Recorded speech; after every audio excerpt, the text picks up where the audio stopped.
ইনশাল্লাহ ভাই, বাকি নামাজের পরে মসজিদে ইমানে কিনের কথা হইব।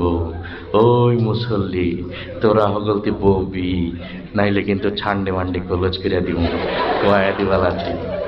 মুসল্লিরা তো সব ভয় বসে গেছে, সর্বনাশ যে লোক এলান করছে, না বসলে তো খবরই আছে। তো বসার পরে মিশা সওদাগরকে বললো যে আপনি একটু কালেমার পয়েন্টটা আলোচনা করেন। তো মিশা সওদাগর কালেমার পয়েন্ট আলোচনা করতেছে এইভাবে, আমরা দু চোখে যা কিছু দেখি আর না দেখি সব আল্লাহ সৃষ্টি মাখলুক। মাখলুক কিছু করতে পারে না আল্লাহর হুকুম ছাড়া, আর আল্লাহ সব কিছু করতে পারে মাখলুক ছাড়া, ঠিক কিনা? তো যাই হোক, সে তার মতো করে বলে গেল।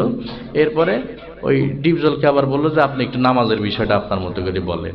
তা ডিপজল নামাজের বিষয়টা বুঝাইতেছে এইভাবে, ওই আল্লাহ রাসূল জ্যামতে জ্যামতে নামাজ পড়ছে আর সাহাবীগো শিখাইছে অমতেই নামাজ পড়তে হইব, বোঝো নাই মাসলাটা, দুধু খাও। এই ইমাম সাহেব আরে নামাজ শিখাই দিবে। যাই হোক, সে তার মতো করে বললেন। এরপরে জিকিরের বিষয়টা দিয়ে হলো কাবিলাকে। তা কাবিলা জিকিরের বিষয়টা তার মতো করে বলতেছে এইভাবে, ওর হালতে মাওলা পাকের জিকির তোমার দিলের ভিতরে টাস টাস করিয়ে বাজতে থাকে। জিকির হইলে যদি তুমি কবরের ভিতরে হান দাইতে পারো তাইলে তো বাইসি গেলা, আর জিকির না হইলে কবরে গেলে ফেরেশতারা তোমার 14 শিখের ভিতরে হান দেয়নি। তো যাই হোক, সে তার মতো করে বললো। এরপরে ইকরামুল মুসলিমিন, মুসলমান পরস্পর ভালোবাসার ইদ্যতা, এটা দিয়ে হলো নায়ক ওমর সানিকে। তো নায়ক ওমর সানি তার মতো করে বলতেছে এইভাবে, একজন মুসলমান আরেকজন মুসলমানের দুঃখ কষ্ট ভাগাভাগি করে না নাম ইকরামুল মুসলিমের।